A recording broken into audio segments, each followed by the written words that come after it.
నంద్యాల జిల్లాలో రాజకీయ సెగలు రేగుతున్నాయి. ప్రభుత్వ మెడికల్ కాలేజ్ ప్రైవేటీకరణ ప్రతిపాదనపై వైసీపీ శ్రేణులు సమరశంఖం పూరించాయి. మెడికల్ కాలేజ్ మన హక్కు, ప్రైవేటీకరణ వద్దు అంటూ జిల్లా వ్యాప్తంగా సేకరించిన కోటి సంతకాలతో వైసీపీ భారీ ర్యాలీ నిర్వహించింది.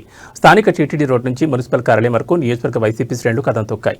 వేలాది మంది కార్యకర్తలు, ప్రజలు ఈ ర్యాలీలో పాల్గొన్నారు. ప్రభుత్వం తీసుకున్న నిర్ణయం వల్ల పేద విద్యార్థులకు వైద్య విద్య దూరమవుతోందని నేతలు మండిపడ్డారు. జిల్లా అధ్యక్షుడు కాటసాని రాంభూపాల్ రెడ్డి, ఎమ్మెల్సీలు ఇసాక్, కల్పలతారెడ్డి, మాజీ ఎమ్మెల్యేలు శిల్పా చక్రపాణి రెడ్డి, రామిరెడ్డి సుధీర్ రెడ్డి తదితరులు ఈ నిరసనలో పాల్గొన్నారు.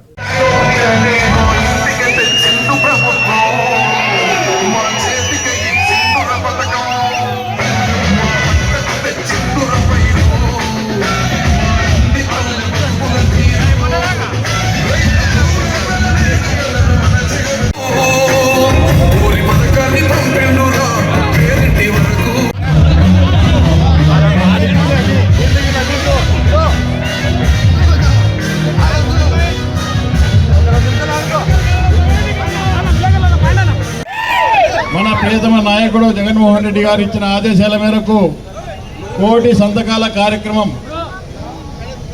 మరి ప్రతి గ్రామంలో వాడలా వీధిలో కూడా దిగ్విజయంగా పూర్తి చేసుకొని ఈరోజు జిల్లా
కాలేజీ ప్రైవేటీకరణ కోసం మా నాయకుడు జగన్మోహన్ రెడ్డి ఇచ్చిన ఆదేశ ప్రకారం నంద్యాల జిల్లా నుంచి 7 నియోజకవర్గాల నుంచి కూడా దగ్గర 4 లక్షల పైన మొత్తం సంతకాలు సేకరణ చేసి తాడేపల్లికి పంపించడం జరుగుతుంది. ఈ 2 నెలల్లో మొత్తం ప్రజలందరూ కూడా స్వచ్ఛందంగా ఏ పార్టీ రహితంగా పార్టీలు సంబంధం లేకున్నా కూడా ఇది మంచి కాదు, ఇది ప్రైవేటీకరణ చేయడం అనేది తప్పు, పేద ప్రజలకు మెరిట్ స్టూడెంట్లకు అందరికీ కూడా చదువుకోవడానికి అవకాశం ఉంటుంది. అదేవిధంగా ఈ సూపర్ స్పెషాలిటీ హాస్పిటల్లో పేద ప్రజలకు వైద్యం చేసుకోవడానికి అవకాశం ఉంటుంది. కాబట్టి అది ప్రైవేటు పరం చేస్తే పేద ప్రజలకు, పేద విద్యార్థులకు, మెరిట్ స్టూడెంట్లు కూడా అన్యాయం అయిపోతారనే ఉద్దేశంతోనే ప్రజలకు మేము చెప్పడం, మొత్తం అందరూ కూడా స్వచ్ఛందంగా వచ్చి సంతకాలు పెట్టడం. ఇప్పటికైనా తెలుగుదేశం నాయకులు మానుకోవాలని ఈ ప్రైవేటీకరణను మాత్రం పీపీ సిస్టమ్ కింద ఈరోజు ఒకటే బాధ, గవర్నమెంట్ ల్యాండ్ బిల్డింగ్లు కట్టించింది గవర్నమెంటే, జీతాలు ఇస్తున్నది కూడా గవర్నమెంటే. ఇక పబ్లిక్ పార్టీ పీపీ సిస్టమ్ ఎందుకు అవసరం అది ఒకసారి ఆలోచించాల్సిన అవసరం ఉంది. కేవలం డబ్బుల కోసమే ఈరోజు ఈ ప్రయత్నం, దాంతోపాటు జగన్మోహన్ రెడ్డికి ఎక్కడ మంచి పేరు వస్తుందనే ఉద్దేశంతోనే ఇవన్నీ కూడా దాన్ని ఎట్టో ఒకట ఫెయిల్యూర్ చేయాలనే ఉద్దేశంతోనే చంద్రబాబు నాయుడు కూటమి ప్రభుత్వం ఈరోజు ఈ మెడికల్ కాలేజీలన్నీ ప్రైవేటీకరణ చేయడం జరుగుతుంది.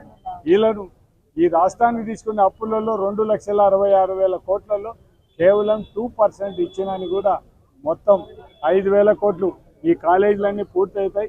పేద ప్రజలకు అందరికీ కూడా ఉపయోగపడే విధంగా ఉంటుంది. కాబట్టి ఖచ్చితంగా ప్రభుత్వం ఇప్పుడు అమరావతిలో ఆ చెట్లు తీయడానికి, నీళ్లు తోడడానికి ఎంత డబ్బులు ఖర్చు పెడుతున్నారో దీన్ని కూడా ఒక అదనంగా ఒక 3 మీరు ఇచ్చే దాంట్లో ఆడ ఖర్చు పెట్టే దాంట్లో ఒక 4 రెట్లు ఎక్కువ డబ్బులు ఖర్చు పెడితే మాత్రం ఈ మెడికల్ కాలేజీలన్నీ కూడా పూర్తి అయిపోతాయి. కాబట్టి ఇప్పటికైనా కూటమి ప్రభుత్వం, ఈ రాష్ట్ర ముఖ్యమంత్రి చంద్రబాబు నాయుడు గారు ఇప్పటికైనా ఈ మెడికల్ కాలేజీ ప్రైవేటీకరణ చేయకుండా ఉండాలని కోవడం జరుగుతుంది.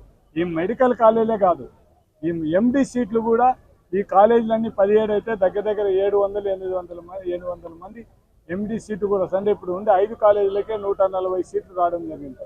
అంటే ఈ కాలేజీలు అన్నీ కూడా పూర్తయితే మొత్తం ఎండి సీట్లు కూడా ఒక్కొక్క సీటుకు 2 కోట్లు కట్టాలి.